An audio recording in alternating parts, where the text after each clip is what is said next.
वर्ष 2021, जब पूरा देश कोविड महामारी की दूसरी लहर की चपेट में था। हर दिन बड़ी संख्या में लोगों की जान जा रही थी। उन्हीं दिनों उत्तर प्रदेश में एक बहुत बड़े धर्मांतरण रैकेट का भंडाफोड़ हुआ था। पता चला कि नोएडा समेत यूपी के कई क्षेत्रों में मूक बधिर बच्चों को मुसलमान बनाया जा रहा है। एंटी टेररिज्म स्क्वाड यानी एटीएस की जांच में पता चला कि मूक बधिर बच्चों को आतंकी ट्रेनिंग दी जा रही थी ताकि भविष्य में उन्हें आत्मघाती हमलावर की तरह प्रयोग किया जा सके। इस पूरे षड्यंत्र की कमान दिल्ली में बटला हाउस से चलने वाली संस्था इस्लामिक दावा सेंटर के हाथ में थी। 2 मौलानाओं को गिरफ्तार किया गया। पहला मोहम्मद जहांगीर आलम जो इस्लामिक दावा सेंटर का प्रमुख है, और दूसरा मौलाना उमर गौतम जो पूर्व प्रधानमंत्री बीपी सिंह का रिश्तेदार बताया गया। वो कुछ वर्ष पहले ही मुसलमान बना था। मजहबी धर्मांतरण का ये गिरोह हिंदू साधु संतों की हत्या के षड्यंत्रों में भी शामिल था। 8 राज्यों में इसके तार फैले हुए थे। आरोपों की गंभीरता को देखते हुए जांच में एनआईए का भी सहयोग लिया गया। जांच में बहुत सारे तथ्य सामने आए। विदेशों से धन की लेन देन के भी साक्ष्य मिले।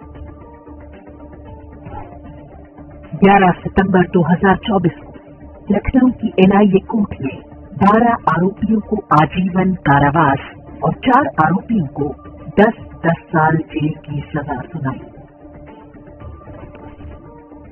जिन्हें उम्र कैद हुई है उनके नाम हैं मौलाना कलीम सिद्दीकी, मौलाना उमर गौतम, मुफ्ती जहांगीर आलम कासमी, इरफान शेख, सलाहुद्दीन जैनुद्दीन शेख, प्रसाद रामेश्वर तनवारे उर्फ आदम, अरसलान मुस्तफा उर्फ भूप्रिय बंधु, कौसर आलम, फराज बाबुल्ला शाह, धीरज गोविंदराव जगताप, सरफराज अली जाफरी और अब्दुल्ला उमर। 10-10 साल की जेल पाने वालों के नाम हैं मोहम्मद सलीम, राहुल भोला, मन्नू यादव और कुणाल अशोक चौधरी।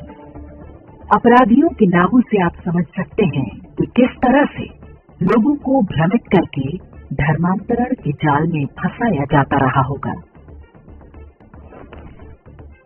न्यायालय का निर्णय तो आ गया, लेकिन इस मुकदमे के दौरान जो कुछ हुआ उसके बारे में बहुत कम लोग जानते हैं। एक भारतीय के रूप में हमें इसके बारे में जानना चाहिए ताकि हम समझ सकें कि देश की सेकुलर व्यवस्था में न्याय की लड़ाई कितनी कांटों भरी है। सबसे पहले इस समाचार को देखिए। ये इसी केस के बारे में है। सरसरी दृष्टि से पढ़ें तो आपको पता नहीं चलेगा कि किसके बारे में क्या बात हो रही है। बताया गया कि एनआईए कोर्ट के स्पेशल जज विवेकानंद शरण त्रिपाठी ने इलाहाबाद उच्च न्यायालय में पेश होकर माफी मांगी। उन पर आरोप लगा था कि उन्होंने मुस्लिम पक्ष के विरुद्ध भेदभाव किया है। जज ने ऐसा क्या किया था कि उन पर इतना गंभीर आरोप लगा और उन्हें माफी मांगनी पड़ गई। अब 20 जनवरी 2024 को छपा ये समाचार देखिए। ये भी इसी धर्मांतरण केस के बारे में है। उच्च न्यायालय ने आदेश दे रखा है कि केस की सुनवाई तेजी से होनी चाहिए। इस आधार पर एनआईए कोर्ट ने प्राथमिकता के आधार पर सुनवाई आरंभ कर दी। जब भी किसी शुक्रवार को डेट पड़ती थी तो आरोपियों के वकील ये कहकर कोर्ट से चले जाते कि उन्हें जुम्मे की नमाज पढ़ने जाना है। ऐसे ही एक शुक्रवार को एक महत्वपूर्ण गवाह का बयान दर्ज होना था। आरोपियों के वकीलों ने फिर से वही पैंतरा अपनाया। इस पर जज विवेकानंद शरण त्रिपाठी ने कहा कि मैं आपको नमाज के लिए जाने से नहीं रोकूंगा, लेकिन इस दौरान न्यायालय की कार्रवाई जारी रहेगी। हमारे देश में वर्क इज वर्शिप यानी कर्म ही पूजा माना जाता है। हम बार बार सुनवाई रोकेंगे तो मुकदमा कभी खत्म ही नहीं हो पाएगा। बचाव पक्ष के वकीलों को न्यायिक प्रक्रिया और उच्च न्यायालय के आदेश का सम्मान करना चाहिए। इसके बाद जज ने एमिकस क्यूरी अर्थात कोर्ट की ओर से वकील नियुक्त कर दिया। जज की टिप्पणी के विरुद्ध आरोपियों के वकीलों ने इलाहाबाद हाईकोर्ट में शिकायत कर दी। कहा कि नमाज पढ़ने से रोककर जज ने उनके मजहबी अधिकारों का हनन किया है। हाईकोर्ट में ये याचिका जस्टिस शमीम अहमद के आगे प्रस्तुत हुई। जस्टिस शमीम अहमद ने एनआईए स्पेशल जज के आदेश को मजहबी आधार पर भेदभाव का स्पष्ट मामला करार दिया। उन्होंने टिप्पणी की कि एनआईए कोर्ट के जज ने भारत के संविधान के अनुच्छेद 15 में दिए गए मूलभूत अधिकार का उल्लंघन किया है। जस्टिस शमीम अहमद यही नहीं रुके। उन्होंने कहा कि न्यायिक सेवा कोई सामान्य सरकारी नौकरी नहीं है। जज राज्य का प्रतिनिधि होता है, उसको ईमानदार और निष्पक्ष होना चाहिए। जज को उच्चतम नैतिक मूल्यों का पालन करना चाहिए। जब कोई वादी न्यायालय में प्रवेश करता है तो उसे ये अनुभव होना चाहिए कि जिस न्यायाधीश के समक्ष उसका विषय आया है वो निष्पक्ष रहते हुए न्याय करेगा। जस्टिस शमीम अहमद ने नैतिकता, ईमानदारी और निष्पक्षता पर खूब लेक्चर दिया। यहाँ तक कि भारत में लोकतंत्र की स्थिति पर भी चिंता जताई। उन्होंने केवल ये स्पष्ट नहीं किया कि एनआईए कोर्ट के जज ने वर्क इज वर्शिप और सुनवाई जारी रखने की बात कहकर किस प्रकार उच्चतम आदर्शों का उल्लंघन किया। जस्टिस शमीम अहमद ने स्पेशल जज विवेकानंद शरण त्रिपाठी पर कई अपमानजनक टिप्पणियां की। आदेश दिया कि वे व्यक्तिगत रूप से प्रस्तुत होकर अपने व्यवहार पर स्पष्टीकरण दें। 15 अप्रैल 2024 को जज विवेकानंद शरण त्रिपाठी ने हाईकोर्ट के सम्मुख प्रस्तुत होकर बिना शर्त माफी मांगी। लेकिन अपमानित करने का ये क्रम यही समाप्त नहीं हुआ। जस्टिस शमीम ने एनआईए के जज को अपने अपराध के लिए लिखित हलफनामा दाखिल करने का भी आदेश दिया।